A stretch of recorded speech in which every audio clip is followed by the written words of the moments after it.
Alam mo ba, hindi kayang bili ng pera ang tunay na yaman.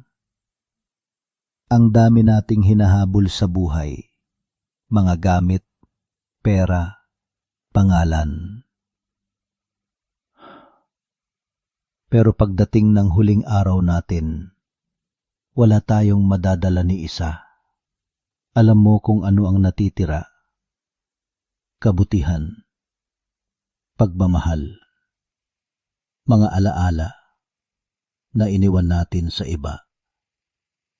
Kaya't piliin mong maging mabait kahit walang kapalit.